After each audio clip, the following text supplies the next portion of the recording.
Good morning, boys and girls. We're going to start lesson 67 in phonics. So if you will look at the screen, we're going to be talking about spelling with final stable syllables. Look at the words in the pink bubble. What do all of these words have in common? How are they alike? Do you see BLE? With each word? I'm going to underline it for just a minute to point it out. All right, so each word has BLE. So do you know how we would code this word? Or each of these words? Let's try the first one. You remember how we code? I'm going to do like this.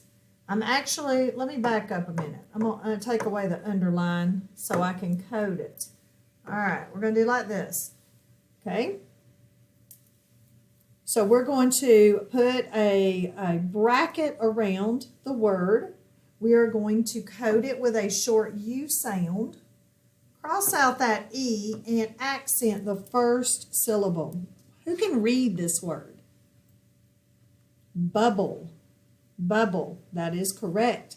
Okay, so what will happen if I erase one of the B's in this word?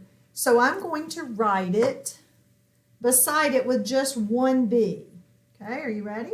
All right, I'm going to put it right here. All right, so look at what I wrote in orange. What do you think is happening? I took one of the B's away. Now who can read it? Okay, if we took that B away, it's going to sound like booble, booble, which is a weird word. The sound of the U changed because there is no longer a consonant following a vowel within the syllable. Remember that we always code vowels within their syllables, and the consonant B is part of the final stable syllable BLE in this word. Okay? So if we were going to code the word with just one B, we would code it this way, and we would make it a long U sound, and it would look like that, okay? So we're going to learn a new spelling rule today. When you are spelling a word with a final stable syllable, and you want the vowel to make a short sound, it must be followed by a consonant within its syllable.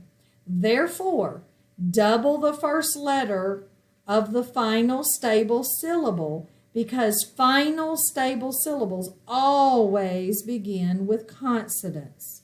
Let's look at table. All right, so table.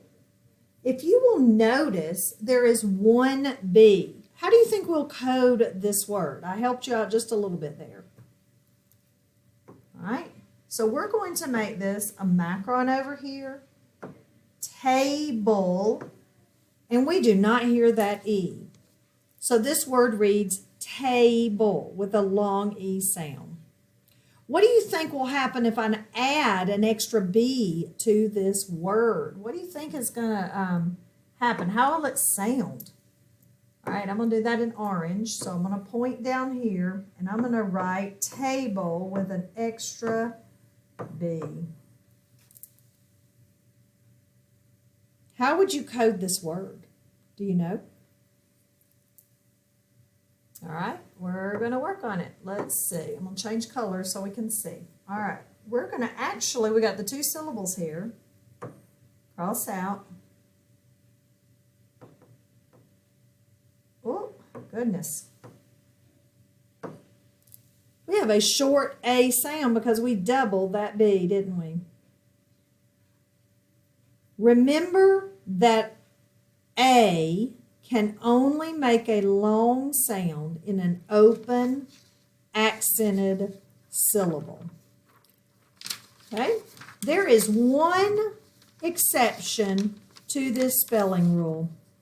However, when you are spelling a word with a final, stable syllable, KLE, and the vowel should be short, you're going to add the letter C instead of doubling the K, because this is the English words that do not contain, or because the English words do not contain the letter combination K, K. Okay? All right. So I want you to look at the words in the green bubble. We have pickle, trickle, buckle.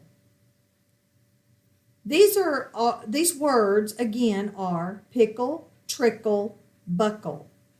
They follow the rule that I just described.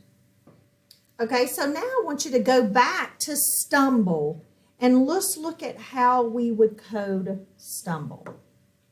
All right, so we're going to code it similar to bubble. We're going to put this around it, bracket. We're going to do accent first syllable, and we do not hear the E.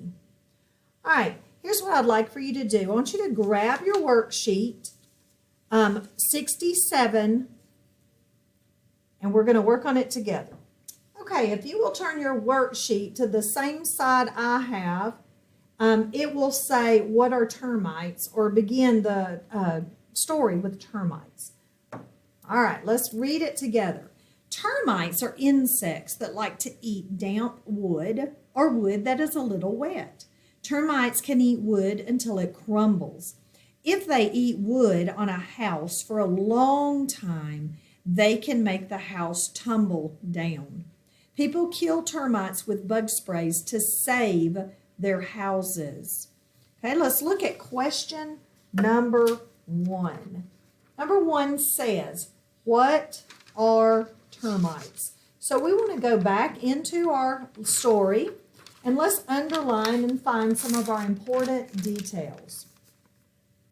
All right, I do see that termites are insects that like to eat damp wood. And then it goes on to tell what they do. All right, but it's saying, what are they? Are they eggs? Are they insects? Or are they birds? And if you'll notice, first sentence says insects. So we're going to mark our answer. Remember to always go back to your story and look for your clues after you've read. Number 2, what does damp mean? So we're going to find, there's our word. So it says eat damp wood. But it doesn't, in that sentence, it doesn't really tell us. It describes the wood, but it doesn't tell us what damp means. But if you'll notice here, it says, or wood that is a little wet. Okay? So damp means a little wet.